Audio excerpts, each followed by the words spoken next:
Hong Kong for the last generation. On BaitTheMoreShow.com, the Republican candidate for governor.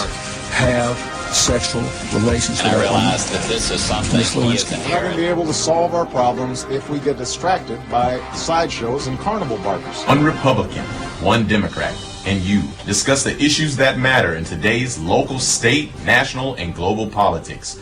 Hosted by Steve Hickson with co-hosts John Stanberry and Franklin Chansey. This is Backfire. And good morning, Cleveland. Welcome to another edition of Backfire with Steve Hickson, myself, Franklin Chansey, and John Stanberry, and our chief engineer, Daniel Brantley. It's an all-star lineup, Steve. The all-star lineup, that's right.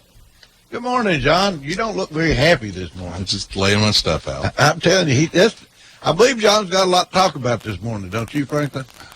Well, I was able to guess from our 5 years spent together what his first topic would be this morning. Well, I've got all kinds of first topics that could be. I guessed right, though. Give me a little credit. Yeah, you're right. What did Franklin and I were talking about before John got here?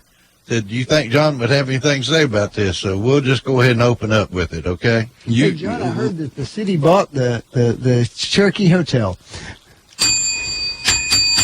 Well, now that they're flush with cash that they forcibly pried out of people's billfolds, I guess they can play with it some. Well, other than that, what do you have to say It's about a bait and switch. I'm pissed. It's a bait. Look, if you were planning on doing this and you're planning on giving us a 28% tax increase, by golly, you owed the public the decency to say, here's what we really want to do. You ride this tax increase in on the backs of the police and the fire departments, and then the first major project you do is to do something like this. This is a bait and switch. It's an insult, and it's disgusting. And I think it'll become a gigantic government boondoggle. Well, what do you think is going to happen with that hotel? I don't know what's going to happen. Let me propose some. Matter of fact, if there's any city council members listening out there, please feel free to call in and enlighten us. Because tell me how, if this is such a viable project, tell me one single bank that you could go lay this out to that would loan you this money. If you didn't have the ability to force the taxpayer to hand you the money to do this, tell me a bank that would loan you money, because this plan that you apparently have that you didn't share with the public is so viable. Phone lines are open for city council members, 614-5553. By the way, what is the plan? Well, I think that's the question. Well, I think that Phoebus laid out some plans here, but I don't... Well, it would have been nice for Phoebus to have laid that out before he asked us for the tax increase, wouldn't it? Well, instead of laying it on the backs of the police and fire department. Well, do you think that... Let's put it this way. If they had announced they were planning on buying the hotel, do you think they would have got that tax increase passed? No, but that's the point. It's a bait and switch. And it's not fair to the police and the fire. And the worst part is, when I went up there, I said that. You all are using the police and the fire, but this is way more money than you're talking about. Well, now, John, I'm going to play devil's advocate here a little bit with you. This is just a start into what they're planning on doing. Now, they're planning on fixing up Inman Street, and well, let me ask you a question. I was reading all this. They want to get the downtown area cleaned up. Cleaned up from what? These people. I talked to one of the people that lives there, wonderful woman, last night. They're going to move them. Well, let me ask you a question. Now, one, I don't accept that they're all this problem that has to be gotten rid of in the downtown. But where are you going to move them? Down here on Smith Drive. How do the people on Smith Drive feel about that? If you assume that the city's correct, they don't like it. That this is a bad group of people, which I don't think that's right. I think there are some bad people, but a lot of them are just regular citizens of Cleveland that are trying to do the best they can. So you're going to move all of them to some other neighborhood. That's not fixing a problem. That's just moving a problem. Well, that's what they wanted to do, John. Why is Smith Drive any more deserving of the problem than downtown is? Well, they wanted to get the park cleaned up. This is a bunch of elitists who want to play with other people's money in downtown Cleveland. and they're planning on doing the long range master plan downtown to narrow Inman Street and slow the traffic down. All right, so for years we've asked for a interstate exchange at Georgetown Road so that it can connect into Dalton Pike, so that we can bring more people through the downtown, which might help revitalize it. And what are we going to do? We're going to narrow the very road that we're asking the state to open up to the interstate. Well, I think in the original master plan, that was part of the plan too, was to narrow that. So, but aren't we also hoping that it's opened up so that we get more traffic? It looks like Main Street's going to be involved with the redevelopment of this area, going all the way down Emmons Street and so forth. So, and also over here in the Whirlpool properties, you know, they want to get people living in downtown community. All right, all those people living in the Cherokee, where are they going to park? Well, parking is a problem. Oh, is it? Yes. Well, if you were looking to buy a luxury condominium in the new renovated Cherokee, whatever it's going to be, if you didn't have anywhere to park, you think that'll hurt the viability of real estate sales? Well, I think it would, but I'm sure they'll come up with And by the another. way, if you own your own property in downtown that you're trying to rent to people, how do you feel about being in business against the government? Is it clear that's what they're going to do? I don't know. What? Tell me what you... He's talking about condos and stuff in there. Is well, that clear here, that that's what's going to happen? I'm going to say I heard this from one of the city commissioners talking about it yesterday, and I don't even want to mention it because I didn't get all the facts. Does that mean that they're going to after they've bought it, are they going to sell it? I've heard that. I've heard that it's going to take about 2 years to get all the transitions done and get the people moved and relocated and all this kind of stuff, and that they're hoping they can find a developer to develop this and take this project on as a development in downtown Cleveland. That is well planned. Now then, if there's a developer not willing to do this, I don't know what plan B is, but that was plan A. Well, let me go along with that hope. When you put a plan like that together that you hope will work out, you hope a bank will loan you the money to do the plan. Oh, wait, that's right. You can just force the public to loan you the money to do the plan. And that's why you do the plan. What year was that hotel built in? 1920? 24, 27, something. So that hotel is... immediately before the Great Depression. And from what I understand, that it's hotel's in bad shape. 92, 3 years old? From what I understand, it's in bad physical shape. Well, I'm going to say that I went there with Miss Ella was living, and I went in there and had a pickup truck and helped her move out of there. She didn't like it there. And I was shocked how small and how dinky the elevators, you can imagine how bad the elevators were. And they weren't working that day, I think. And they said, I was asking about it, and they said the elevators have to be worked on every week. And but anyway, the room was about as large as someone's. Very small. It's really, you could barely get a little single bed in it and a chair. Mm-hmm. It's like a bathroom. How much do you... And the plumbing and the electrical, John, if you can think about this, what's got to be done to this coming from the 20s? Now, they've done some kind of study up there that the building is sound. So I guess they'll just have to gut the inside of it. I'm sure the building is sound, except, of course, for the electrical wiring and the plumbing and the elevators and the plaster and the carpet and the lead paint. I'm sure it's sound except for all of that. Asbestos and asbestos. And the size of the rooms. Except for all of that, it is a wonderful blueprint for a building. Let me ask you this. What do you think about moving the courthouse in that building? And let's just tear down the courthouse and build a parking lot. I don't know that the building can be renovated in that way. I've been told. I may be wrong. I think he's facetious, but I appreciate the sincerity. No. Well, actually, it would extend to a lot of things, though. I think there's a real issue about you talked about these small rooms. Well, it's an old design, and the old design is in many ways structural. Right. So whether or not you can expand those out and make bigger rooms is not clear. Maybe that's something that should be clear before you commit to buy the building. Well, let me ask you this. Do you think the plans would be to put students in it from Lee?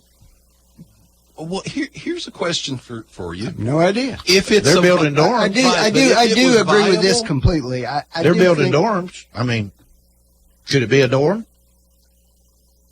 Here's my question about what it could be, and you can throw out all kinds. Could it be a Lee dorm? Could it be a condominium? If it was a viable option, why hasn't some greedy capitalist bought it up and started the project? Well, I don't know. That's because it's not viable. Well, let me say this, John. I know that the owners of the property weren't really interested. No, because they make money. Well, they were making money, but I think, if the truth be known, the building was such a problem to them and repairs, they were willing to give it up. Apparently, look, there are people that live and work downtown that do want rid of this. They do want something done, and I understand that completely. But by the same token, if you didn't have taxpayer money that you could force out of people, no bank would loan you the money to do this. And there's also a bunch of federal laws involved here, too. You can't sell the building. A private entity apparently can't buy the building unless they relocate all of the people living in the building. Right. Now, apparently, a government has some different rules than a private enterprise has. And so I guess we're going to, from what I understand, I talked to a resident last night, we're going to build a new housing project, move everybody out. That's not what I understand. Well, what I understand is going to happen is that the owner that we just purchased it from, or agreed to purchase it from, is going to build a new development, and we're going to assist with the payment of the relocation costs. That's what I understand. Is there already a contract with a developer?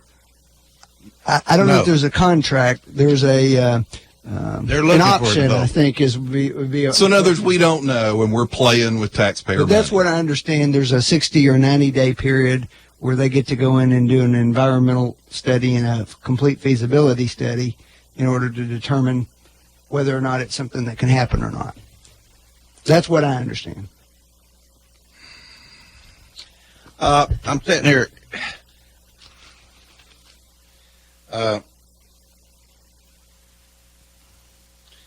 They're planning on building another. The banner gets you into the article, and then you got to flip pages here. And by the way, let me ask you a question. Where they're going to move all of these people? Somewhere else in the city, it says. Are those people taxpayers?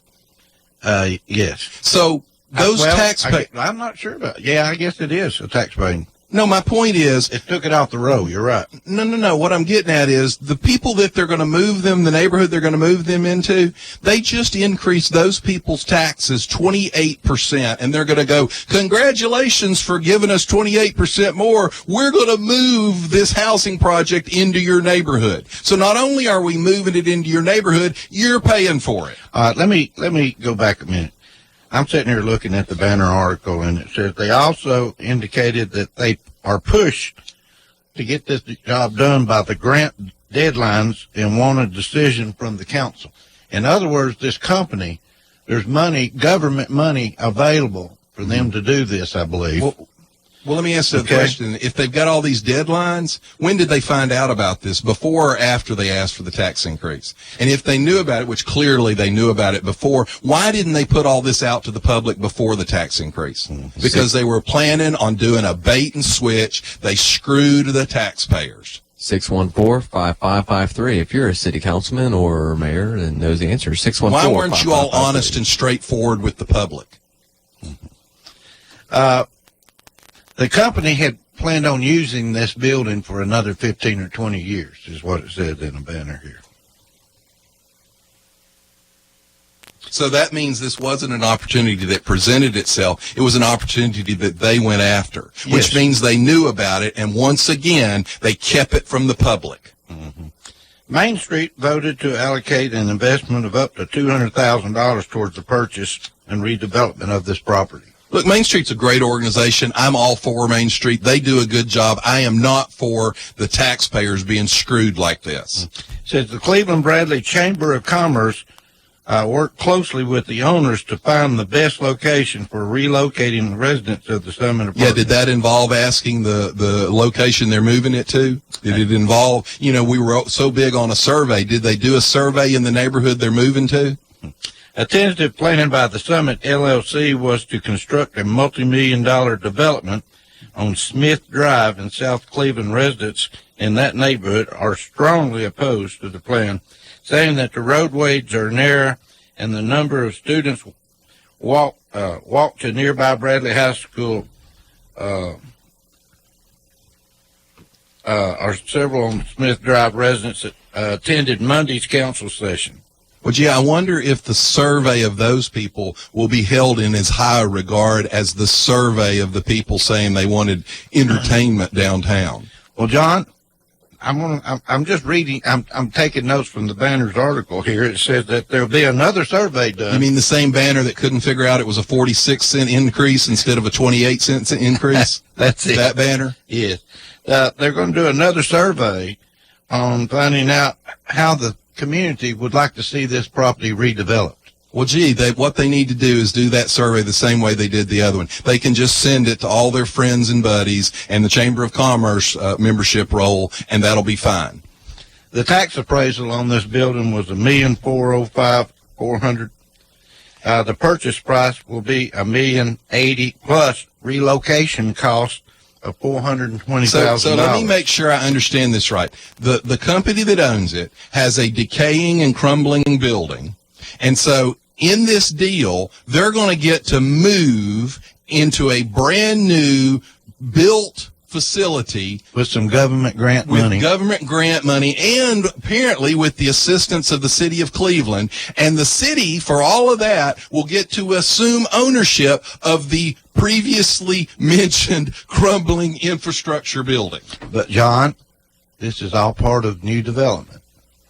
This is all called A, bait and switch. B, they were dishonest with the public. C, they're playing with other people's money. They're forcing people to move who don't want to move. They're moving them to a neighborhood who doesn't want them to move to. And it's a bunch of giant government boondoggle that will end up costing us more and more. Good thing they're going to get millions more than they claimed they were going to get, which is a whole nother topic in this tax increase, because they're going to need it with this boondoggle. A key point, John, is the city will not have to close or make any payments for 2 years and will not be responsible for any of the liability of the current facility. The city will provide $150,000 in earnest money, which will be placed in escrow.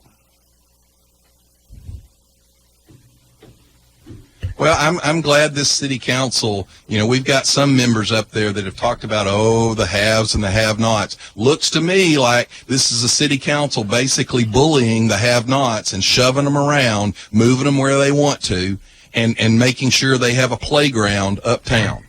All right. End of this article. FEMA said another downside for the proposal, a downside for it, is the lack of adequate parking surrounding the old hotel. But redevelopment plan calls for an additional 100 to 150 additional parking spaces in downtown. Well, once again, when did they know that? You think they found that out in the last day or two? I would think the plan's been being worked on for quite a while. Well, it would have been nice for them to have put all of this out before they raised taxes. Matter of fact, if you'd put all this out and you had such a viable plan, it might have helped sell the tax increase. So why hide it? Why bait and switch? Why ride it on the backs of the policemen and the firemen? Well, I think they probably knew there'd be you up there fighting against You this. mean people asking them, by the way, what are you going to do with this building? Do you have a guaranteed purchaser? No, you don't have a guaranteed purchase. The only thing you have is a guaranteed loan in the form of taxpayers who don't have any choice. All right, I want to ask Franklin. He's been awful quiet.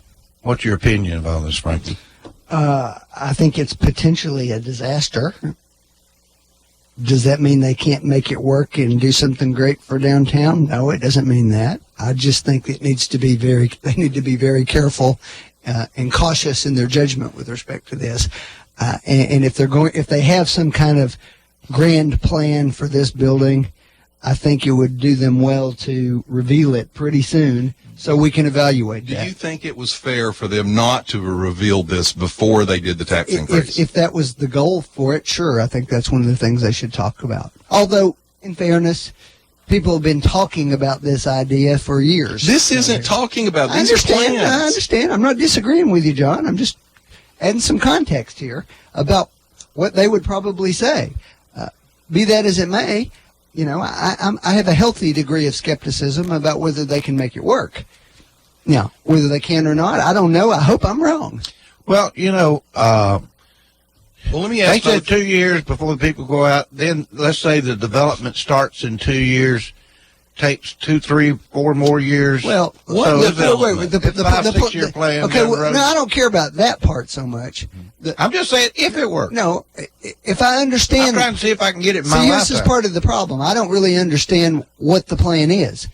Is the plan that sometime in the next 2 years to find some private developer to take this over? Yes. Okay. Well, What are the odds? I mean, that's sort of yeah, a little bit. I mean, we don't know what the possibilities for the building are. Well, they're Seems to wanting me to- that'd be one of the things that you ought to know. They're first. going to do another survey and try to get developers to come in with ideas. From what I understand, what I'm reading here, they're going to try to get developers involved in coming up with a plan for the redevelopment of it, and they've got about a 2 year process. here How long to has do it. the redevelopment of the Hardwick Woolen Mills been going on? Well, that's in private hands, though. Yeah. No, I know it's in private hands. That's my point. Well, they're How saying, long has that been they're going saying on? all this is going to help the development of that. How long has that been going on? For years and years. Has and it been years. successful? I wouldn't Well, think. I don't- I So don't where's know. the market? Where's the market for this? Well, they're trying to create well, one. in fair, I'm not sure that's the best example. Well, it has parking. Well, but they have been incrementally fixing up parts of the whole. The owner has, Why and has have they been been renting doing- them why? out as they go. Why has he been doing it incrementally? Well, Because the him that. market's not there. If the market was there, he wouldn't have been doing it incrementally. But once they get all this landscaping redone, the market will be there, right? Oh, yeah, because that's why people move, because of landscaping. Look, I hope they can do something positive with it if they're going to do it. I do think they have not been transparent enough. I do think that they need to have some real definite ideas. The suggestion that you're buying the building and now you're going to bring people in to look at it and see if they can come up with an idea what to do with it. You know what? Seems to me to be backwards. No, it's not backwards. It's indicative of someone who didn't have to borrow the money and justify it. It's indicative of people who had the power to force the taxpayer to give them the money to play with. That's what it's indicative of. By the way, in Chattanooga, the reason they've been successful is because they had public buy-in. You don't get public buy-in when you do a bait and switch, you hide things from the public, and then you drop it on them after the fact. Well, Chattanooga has been pretty successful in their redevelopment plans in the downtown area, I think. Yeah, but those were largely public-private partnerships. Yes. Because there was a market. Well, they kind of created the created a market in that sense. You mean by building a Baseball giant stadium. attraction, multi-million-dollar attraction? Football field, baseball field. But hey, the museum's going to take off any day now, and people will be just beating our door down. Well, to the live city next didn't Now, they're pay for talk- the museum. They're talking about. No, my point is we don't have a draw like the aquarium. We don't have a draw like the restaurant. Well, they're talking about doing ball fields and some of this stuff in the world. because we don't have enough ball fields. Well, evidently they're not. I'm just playing devil's advocate with you. But Look, that's what I'm reading about. Look, let's not mix these issues up, okay? All right. There are redevelopment areas in the downtown that I will support 100% without question. You talk about issues like narrowing Inman Street, I support that 100% because I think it's going to make the downtown a much more viable area, personally. All right. There's redevelopment on the south side over there that needs to be done. It'll make the community better. It'll give people more housing options. It'll make the community stronger. I'm all for all that. Okay. what we're going to do with those whirlpool properties over there, that's an important thing for us to talk about for future development, for environmental reasons, all kinds of stuff. All perfect things. My question about this is, what is the plan? I may be completely supportive of it if I can get some specifics, but I haven't heard enough about that. And to that extent, John's criticism is totally valid. Well, our city manager, Phoebus, explains in another article the vision for the downtown updates, and that would be to create a livable and memorable downtown and distinct neighborhood connected by walkable and strong infrastructure. Sure. Making downtown Cleveland more attractive by stimulating its street activities, creating interesting urban spaces and architecture, and enhancing its road. Well, they have lots of long range plans that they've already done, some of which we're familiar with. I mean, they've got a plan of connecting the Greenway from the Village Green down there back into the Whirlpool properties back there. I think that's a great idea. I think that will spur housing development and things like that down there. That's all fine. This specific project, though, is a very expensive project. And that very expensive project deserves to have some clear answers for it. That's all. Conley Electric has done more redevelopment on the south side than anybody. Yeah. Drive down South Ocoee Street and see the houses Right. that a private business has been able to rehabilitate and save. They're beautiful little cottages. And private business has done more than the city has ever started to do. Well, let me ask you that, John. I mean, that's a good start from the private side. But if you took the rest of that road going all the way down through there and all that got redeveloped and it was tied into the downtown area, do you know when that'll happen? Not in our When lifetime. it's economically viable. Not in our lifetime. The only reason government can do certain things that the private sector can't do is because the government can force you to give them your money. Right. And they don't have to worry about whether it's economically viable. Now, the worst thing about this is the government does these things, and it takes 25 years to do it. And if you do a cost sheet on it, they lost millions of dollars. But at the end of the 25 years, they'll all stand up there and go, look what we did. We were successful. No, in the real world, you weren't successful. Because in the real world, if it doesn't pay for itself, if it takes you 25 years to do it, you lost.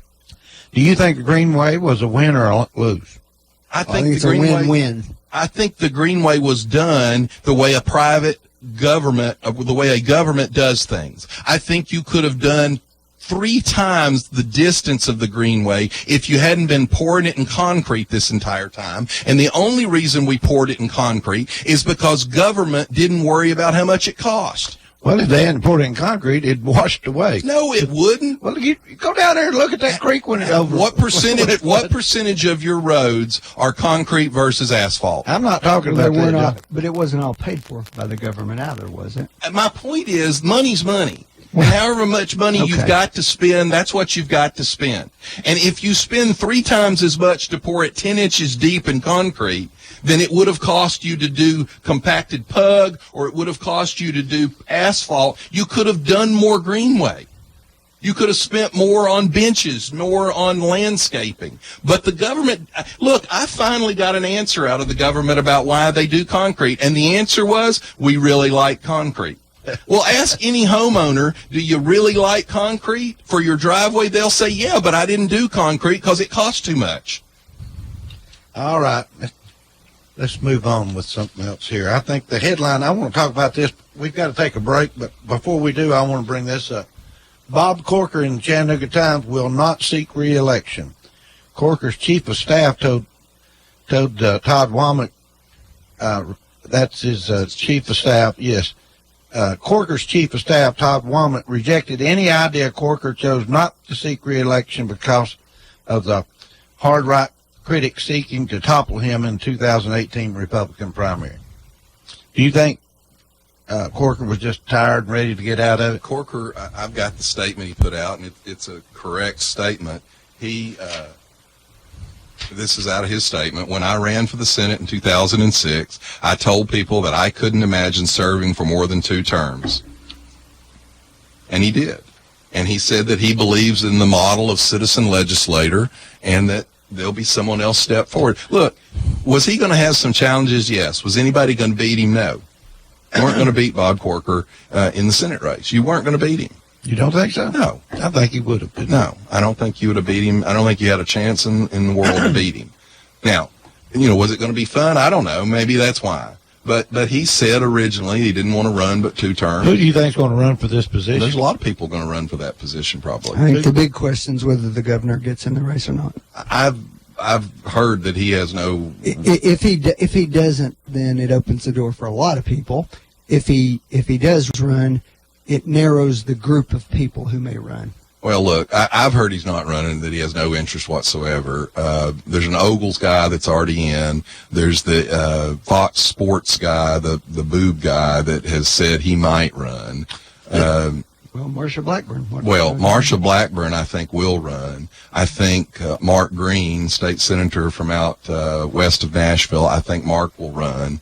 The big name I've heard thrown around that might really shake the race up is that Peyton Manning's name has been thrown in the mix. Well, I think Peyton Manning has a substantial leg up on even someone like Marsha. I don't believe Peyton Manning would have taken a knee during at the ball games ever. Do you? No, I don't. He's well liked in Tennessee, I can tell you that. I wish we had him back at University of Tennessee right now. Hey, look, Mark Green, from a Republican standpoint, Marsha Blackburn, Mark Green, Peyton Manning, from what I understand, excellent people, all three of them. We've got a good lineup. What do you think Corker's going to do now? I don't know. I heard Haslam's going home. He's got a corner office at Pilot Oil, going to play with his grandchildren and be retired. And Corker's coming to your place for a cookout, Steve. One good thing about being Bill Haslam or Bob Corker is you've got a lot of options. Well, now, you know what I would like to see Corker do right now? Corker's not like the Haslams. Corker is a wealthy man, don't get me wrong. Not wealthy like the Haslams. No, and completely, people like Bob Corker still have to stay active. They still have to work. What do you think Corker's going to do going forward? I think he'll come back to Chattanooga. I don't think he ever gave up an affinity for, his hometown. I think he'll probably come back and get active in probably the development scene again. You know what I'd like to see him do? What's that? Just push term limits. He'd be a wonderful. Well, he self-enforced term limits. I know it, and I think that from this point going forward, if he pushed term limits, he could be a national hero. What do you think, Franklin? Okay. I just don't see that happening, but. All right. Let's take a break. We'll be right back. You're listening to Backfire with Steve Hickson. We'll be right back after this. You are listening to WOOP-LP, Cleveland, Tennessee. WOOP FM is a broadcasting service of the Traditional Music Resource Center, and we play America's original music. At Buy Here, Pay Here USA, we don't just sell cars, we buy them. Bring your car, truck, or SUV down to Buy Here, Pay Here USA, and we'll give you a free appraisal with no obligation. We pay top dollar for most cars, so before you trade in your vehicle, come see us for an appraisal. At Buy Here, Pay Here USA, we pay the most for your car. Visit Buy Here, Pay Here USA in Cleveland, Dayton, or Chattanooga, or go to buyheresellhere.com. That's buyheresellhere.com. Restrictions apply. See store for details. This is Teresa Gilbert from the Village Bank Shop in Cleveland, Tennessee. Do you have a birthday, wedding, or anniversary coming up and want that perfect cake? Need some donuts to sweeten up your coworkers? Want to surprise your sweet thing with a bag of cookies? Then come on over to the Village Bake Shop. Family operated since 1961, the Village Bake Shop is your first and last stop for fresh baked goods that will feed your sweet tooth. The Village Bake Shop located at the Village Green Town Center. The phone number here is 423-476-5179. See you soon. See this badge? Of course not. It's radio. It says Trained Comfort Specialist. It means we're expert technicians and as reliable as the trained systems we install, keeping your winters cozy and summers cool. And when you do see this badge, you'll immediately feel more comfortable. Ready to indulge in Train Comfort? Call a Train Comfort Specialist at Mechanical Systems, 336-5739. High-quality service and installation for more than 30 years. It's hard to stop a Trained Comfort Specialist. Hello, my name is Andy Figglestaller with Ed Jacobs & Associates. We are an employee benefit and insurance broker in business for the past 20 years. The new healthcare law, also known as Obamacare, has finally arrived. The law is complex and the choices are confusing. You have questions, we have the answers. It is our passion to find cost-effective solutions for every client. The solutions will be different for every person or business. Let our knowledge, experience, and passion go to work for you. Contact us today and let us assist you through this process. Our phone number is 423-473-0202, or you can find us on the web at edjacobs.com. If you need a little green, Lending Frog is making deals. He'll lend you cash on any kind of wheels. Borrow just a little, or you can borrow big. Lending Frog is a new financial gig. It's hip to hop in your cash. LendingFrog.com is making a splash.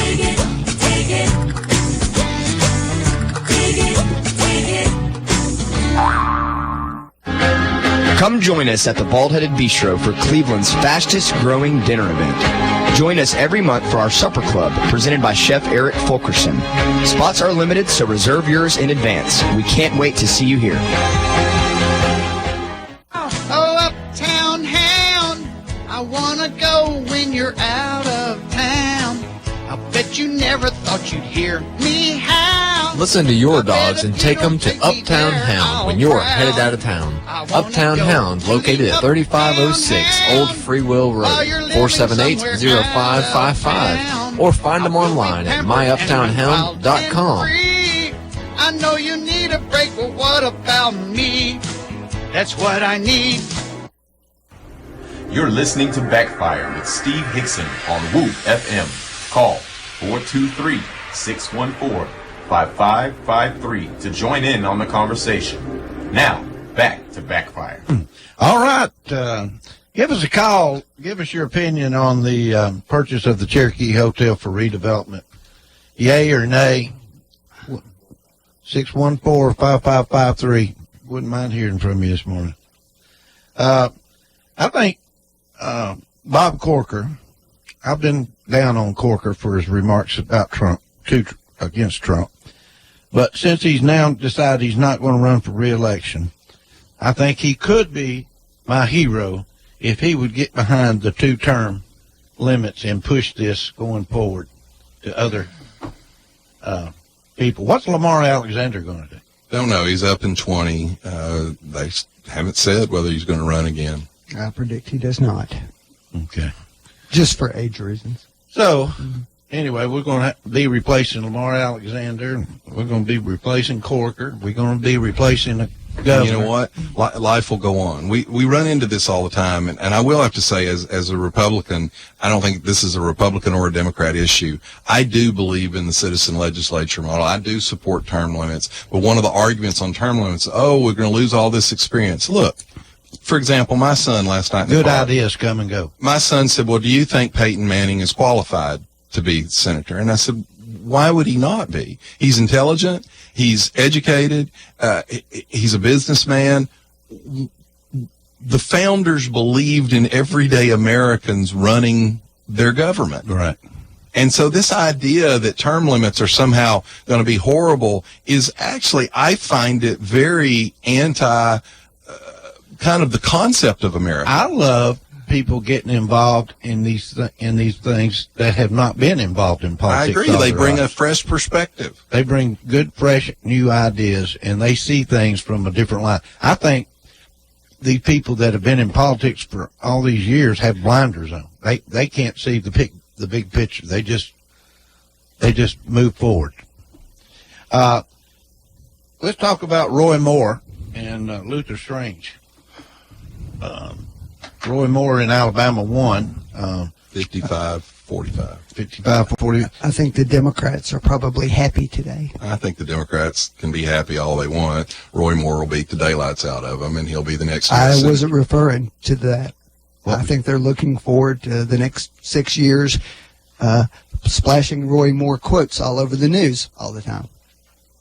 That's what I suspect. Well, I hope they Got do. the Ten Commandments. Yeah, I hope they do, because what they don't understand about this, for example, this NFL stuff that's going on, it helps Trump. Yeah. I mean, Michael Moore is one of the liberals that understands it. He keeps telling them, you all are reelecting Trump. The more you do this stuff, you're reelecting him. Or let me ask y'all then, let's just get into this. Are y'all tired of all this rhetoric about Trump? All this what? Russian investigations, all this stuff that goes on. The left-wing media just, hey, wait a minute, Frank, before you say, look, are you tired of it or not? Of course I'm tired of it. What would you? I wish the president would get his act together. Well, the president's doing fine. No, he's not. Well, all these tweets are his own fault. Nobody makes him pick up that phone and do that. What has he done wrong? Tell me what he's done wrong. What did he do wrong in Puerto Rico? Yeah. What's he done wrong? Arguably he has done wrong is not paid enough attention to it. Really? Because 1.4 million meals are delivered to Puerto Rico yesterday. 500,000 meals to Puerto Rico and 300,000 meals to the Virgin Islands are staged for daily delivery. Mm-hmm. There's 2 U.S. Navy and 9 U.S. Coast Guard ships there providing water, lift, search and rescue. Mm-hmm. There's 6 commercial barges providing meals, water generators, and other commodities. 5 airports in Puerto Rico, 2 airports in U.S. Virgin Islands are open. Out of power. And the Democratic governor of Puerto Rico has thanked him for their work. Here's the point, Franklin. He's done an excellent job with a hurricane in flooding in Texas, hurricane in the Keys, and now a hurricane down there, and you see nothing about it on the media because they don't want to give him any credit. Actually, I have seen lots of positive coverage on the handling more of the or less than the NFL controversy. Can I finish what I'm about to say? More or less Can than I the finish NFL. my answer? Go ahead. I've seen lots of positive coverage on his handling of the situation in Florida and Texas. I think it's a little different right now, and you're seeing lots of criticisms coming out of those 2 islands about what's happening there. Not from the government. Yeah, actually. The Democratic governor has thanked him and said it's been excellent. Of course he's going to thank him. him. He's a Democrat. Well, you need to read some other sources, John, And because by the way, lots Franklin, of people in the what's government the down there are being in Puerto critical. Rico and the Virgin Islands and Florida and Texas? Getting there. Of course. There's no Cajun Navy to get there. There's no road to get there. I just read you ships, planes, airports are open. Millions of meals are being sent. They had to get the airports open before they could send anything in. Well, they have now the military has opened 5 airports in Puerto Rico and 2 airports and 4 ports in the U.S. Virgin Islands. I think he's done a wonderful job in that area. But that's my point, though. We've got all kinds of coverage about the NFL, a bunch of spoiled millionaires disrespecting their country, but we get very little reporting on what he's trying to do in an island that's very, very difficult to get to. He's going there tomorrow, isn't he? Yes. Well, Franklin, you never did answer my question. And by the way, CNN has claimed the reason he's not doing enough in Puerto Rico is that he's a racist. While you're on the subject, a white supremacist. While you're on the subject, let me suggest that everybody at least consider logging on to the One America Appeal website. That's being organized by all 5 of our living ex-presidents together, providing relief to those 2 islands back there. And it's a noble effort, and it's got nothing to do with politics. Good. Well, since, Bill Clinton's only 20% of it, I guess maybe the money will actually make it there instead of like it did in Haiti. I believe today's a day to remember that this was the day that Bill Clinton was what do you call it? Impeached. Impeached, yeah, in history. It's on the history marks, I think, for today. Anyway, you never did answer my question. What has Donald Trump done wrong, besides a couple of tweets where you didn't like what he said? I mean, I'm serious. Okay. Well, let's go down the list then. All right. I think his knee-jerk decision to pull out of the Trans-Pacific Partnership was a huge mistake for the country in the long run because it lowered our influence in the region at a time when we really need to increase our influence in the region. Now, that would be at a time when he's got more cooperation out of China than any previous president on the North Korean issue, right?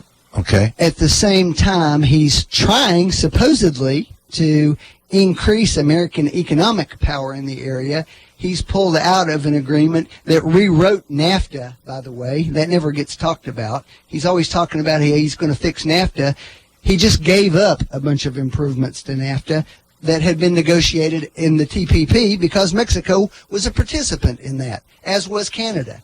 So there's one. You want me to keep going? Yeah. Okay. All right. Well, I think that What's he done? Go ahead. I think he totally mismanaged for purely political reasons the way he approached the immigration ban. He could have done what he wanted to do with just a little bit of finesse. He couldn't have done anything he wanted to do because your side didn't accept the results of the election and have now actually interfered with the foreign policy directive of a sitting U.S. president. And the liberal judges. Which is a threat to our democracy. And liberal judges. Liberal judges appointed by Republicans in most Liberal cases. judges who in the past knew that the Constitution was clear and reposed the power of foreign relations in the hands of the White House. And went in and enjoined actual completely constitutionally lawful actions, the same type of actions that the previous president had done that these same judges didn't enjoin, and have actually interfered with the functioning of the White House as we know it. Okay. And they will be rebuked for it. The problem is they've already damaged the ability of the president to run his office. Okay. Do you think North Korea is a problem? Of course it's a problem. We've got a phone call. Let's take a call. It's a whole new world out there. Yes, caller, you're live on Whoop. Give us. Good morning, gentlemen. This is Commissioner Charlotte Peach. How are you? Good morning, Charlotte. Good morning. How are you? I'm good. Hey, now, Charlotte always does a good job. I just want you to know that. Turn the volume up a little bit for me, Daniel. Thanks for calling in. I know. What do you want to talk about this morning? I want to talk about those taxes. All right. Cleveland taxes? Yes, city taxes. All right, let's talk about them. I know it's a little too late to bark about it, but I just wanted everybody to understand what 28% does to a small business like mine. Well, Charlotte, I don't think several of the council members understand that or care, so tell them. Let them know. Well, we have close to 50 units. And we did all the calculations yesterday, the final calculations. We have so many escrowed, and we have the other half that are not escrowed, which means your mortgage company takes it out of your payment, and then unescrowed, you have to pay out of your pocket. So we are set up monthly with the city of Cleveland, as well as the county, to pay our land taxes monthly, which does make it easier. However, the unescrowed ones that I have to come up with the cash out of my pocket every month will increase $636 a month. The escrowed ones that come out of my payments will increase $456 a month.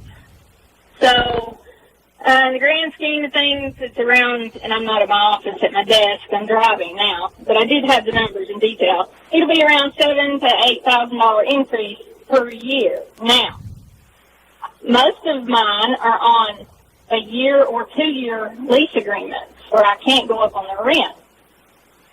So I was calculating that I would have to have 38 units increased by $25 to pay the land taxes, the new land taxes, for a year. Now, come October 1st, the 28% increase will be on those land taxes that are due in February. So I don't have time to get a year's worth of new land taxes. I mean, we talked about this. We talked about this. The tax goes into effect for the previous year, but you've already collected your rent for the previous year. Exactly.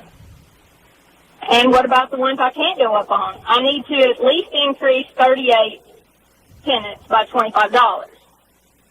But the majority of those are one-year lease agreements, so it'll be the middle of next year before I can raise February and March on the majority of them, and then the ones I moved in like 10 this summer. So I can't increase anybody.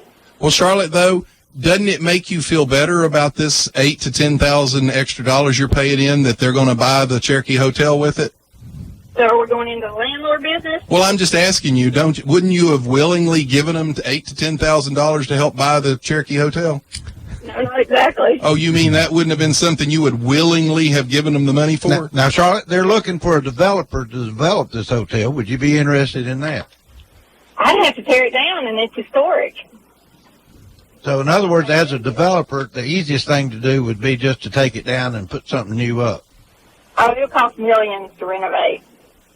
Millions, yeah. Plumbing, electrical, from the mid-20s. You think it'd need to be? You don't think you'd get the city electric codes changed or anything to go along with that? No, Monday I was in Nashville fighting the new 2017 electrical codes. And trying to keep those to be less stringent. They are not probably going to be less stringent, though. So, in other words, the government is closing in on private business profitability on all sides. Oh, yes, yes.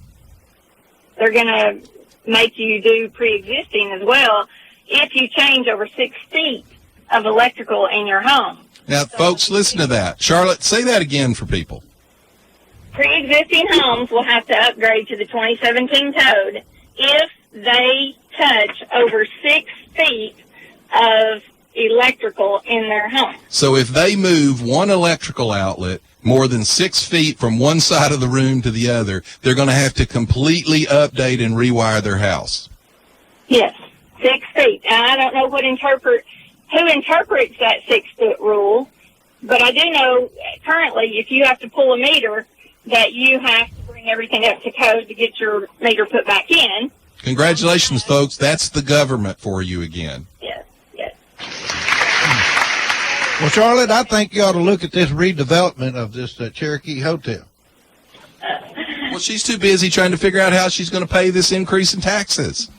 Yeah, and I would have been okay with half of that tax, but to throw 28 at one time, that is crazy. I didn't realize how bad it was going to be, just listening to 28% until I did the calculations totally yesterday.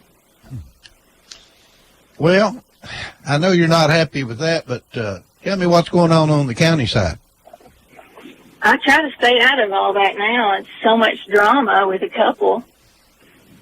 Drama? Yes.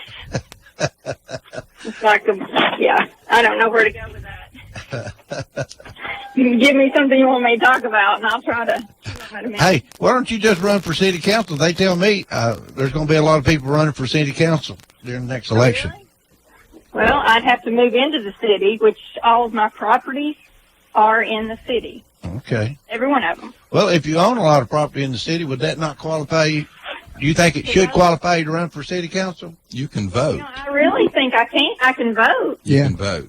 So if you can vote, can you? I think you have to have residence to be elected. You couldn't run at large. Pay more city You have to be a resident inside the city limits to do that. But you can vote because you have property rights interest. voting. Yeah.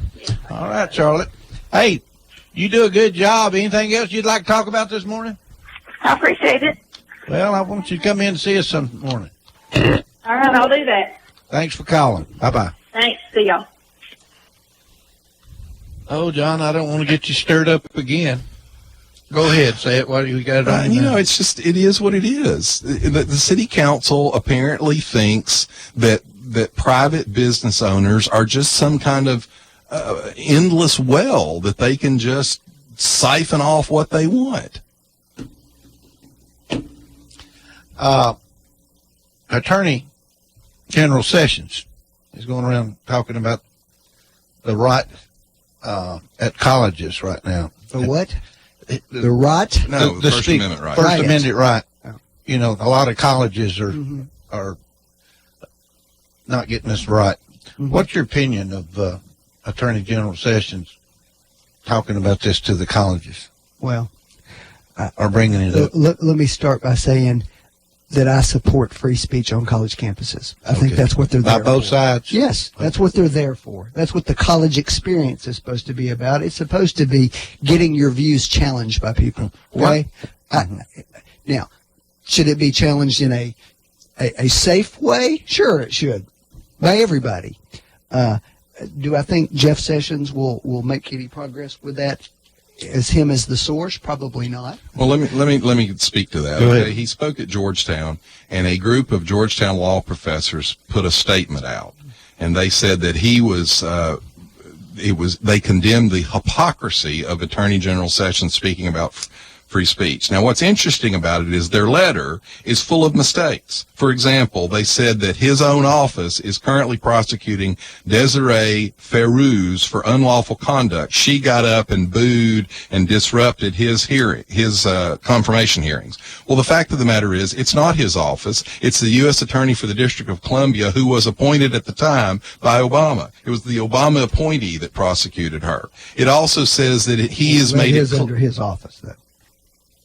The Justice Department in Washington did not begin the proceeding. And you're right, under the big but they can make a decision that whether that should go forward. Well, it was actually, the decision was made before he put his people in place. It was an Obama appointee that did it. They also said that he has made it clear that his Department of Justice will not pursue federal investigation into police shootings of unarmed black men. Now, right after a South Carolina officer pled guilty to civil rights offenses, Sessions said, quote, "The Department of Justice will hold accountable any law enforcement officer who violates the civil rights of our citizens by using excessive force." They also said that his Justice Department was dismantling the Countering Violent Extremism program designed to investigate domestic terrorists. However, that's not even a department under the Justice Department. It's under the Homeland Security Department. He had nothing to do with that. So these Georgetown law professors who are protesting his hypocrisy can't even be bothered to get their facts straight. And that's more evidence of this isn't a principled opposition. This is the left doing exactly what they accused the right of going to do when they assumed Hillary Clinton was going to win. You remember all the talk about how the right won't accept the outcome of the election? Who's not accepting the outcome of the election now? It's the left. I don't know what you're talking about in terms of accepting the outcome of the election. Just last week, Hillary talked about still considering the fact of contesting the election, Franklin. That's your nominee. Just a week ago, a year out, saying she might still contest the outcome. Yeah, we're all holding our breath for that. Well, you're the people that nominated the crazy old bat. What do you think about Hillary's book tour? Have you bought her book yet? I have not. You plan on buying it? Do not. Well, it was 40% discounted immediately on Amazon, so maybe when it gets to 70 or 80% discount, more people will buy it. Let me ask you this. Do you think, and I'm not trying to stir you up, I'm going on feelings. Do you think the Democrats and the liberals are really trying to stir up the race card? Oh, no, I think Donald Trump can do that all by himself. No, Obama didn't do it. Not nearly to the extent that Trump has. No. They're definitely using race. This is identity politics, and all that you see going on in the country, all of the intolerance, all of the hate is coming from the left. Let me put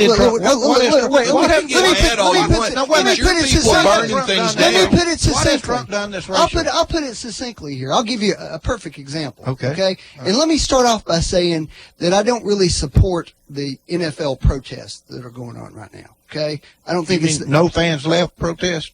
No, I mean the players who are doing that. Okay. Now I don't. Now hold on. Now, well, I don't give a crap about that part. All right. I don't walk in their shoes. So, but from that standpoint, I don't think it's the best way of them getting their message across. But that being said, what is their message? But that being said, what's their message? Yeah.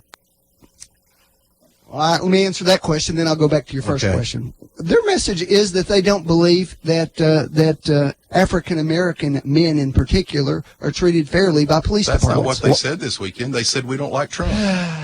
What do they want? In any event, let me go back to what I was about to say. Okay? All right. Whether you agree or disagree with that, I will say this. It was a very quiet protest. It wasn't breaking any laws. It wasn't breaking any windows. It wasn't screaming any profanities. It was a totally silent protest. Okay? And whether you like it or not, that doesn't matter. All right? We have this huge clash in Charlottesville up here where we know there was violence, and if you want to say there was violence on both sides, fine. But speaking of that, the president said, and we are talking about white supremacists in this, there's fine people on both sides. Really, there are fine white supremacists out there. That's what he said about those people. These people who aren't breaking any laws, who are just being quiet, what does he say about them? He calls them SOBs. So? Well, wonder why. Because they weren't respecting the flag. White supremacists are some fine people involved in it. Do you think these people who are not breaking You know any what? laws? You know what he did, Franklin? Do you believe that? Do you actually believe what you just said? Well, his history throughout You his know life what would he support actually that. just did? He got a bunch of liberals to bow to him. He's got a bunch of liberals bowing to him every night on NFL football. Mm-hmm. Bowing to the president. So Jerry Jones is a liberal now. Look, Is that Franklin, right? let me put it to you this way. Do you know what the combined income is of the men who took a knee in London on foreign soil against their own flag? You know what the combined income is of those men? A lot. $450 million. lot. It's more than about 10 or 12 countries' GDP around the country. So here's a bunch of multi-millionaires saying that the country with the highest upward mobility in the world is not fair enough for them. Okay, well, here's what I would say to that, John. Every one of those rich fat cat Republicans that you've been backing all these years ought to shut the hell up because they're so blessed in this country that they've lost their right to talk. Do you want me to read you the statements from the American Legion and the VFW on this? I just told you that it was not a Did you protest see that I the support. Florida congressman who lost both legs in Afghanistan talking about where he had kneeled at the graves of his comrades. He had kneeled at a ceremony. I also saw lots of veterans saying just the opposite, too. You mean like the West Point cadet who had communism will win inside of his hat? As I pointed out, John, the question was, is there evidence of the president's racism? Yeah, there's a ton of What's evidence. racist about it? There was never a mention of race. And while we're talking about race, why haven't we seen any stories on the fact that the shooter over in outside of Nashville was an immigrant from the Sudan? You want to talk about race? He went into a white church and started killing white people. Have you seen any stories about that? Yes. No, because it doesn't fit the narrative.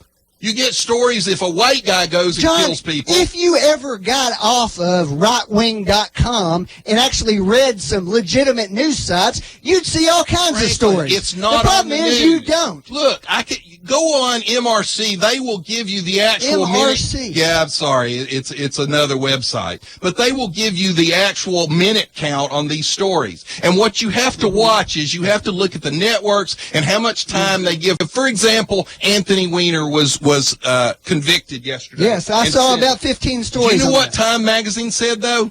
Now listen to this. This is what they said. Anthony Weiner is being sentenced for sexting. He faces up to 27 months in prison. You know what that leaves out? Sexting a minor. All kinds of people tweeted and said, you want to talk about fake news, why didn't you put in there that it was a 15-year-old girl? I read that in a ton of stories. Guess what? Sexting is not illegal. You don't get 27 months for sexting. You get 27 months for sexting a minor. John, that's the kind you of are BS apparently the only that the media you are does. apparently the only person that didn't read the rest of that information. I read it Time in a dozen Magazine stories. didn't have anything in there about the minor. Is that the only, they didn't mention how the many minor. stories did they run on It's him, John? Time Magazine, a How major many stories publication. did they run on him? Franklin, the How point many? is, if Did it had they been get a it right in the other By 14? the way, all right, I'll give you another one. The New York Times failed to mention that Robert Menendez, who's being prosecuted for bribery, not Robert, Senator Menendez, wasn't a Democrat. They didn't mention that he was a Democrat in the entire article. Gee, that's amazing that they couldn't come up with the fact that he's a Democrat. Your people control the news, and you control the narrative. Same story, John. If you read these stories frequently enough, you'd see tons of coverage on this. You selectively pick these out and act like that's everybody. The truth is, that's been covered ad nauseum. And everybody knows it already because of how many The vast times majority of it's been people covered. don't know he's a Democrat because they don't put it in the reporting.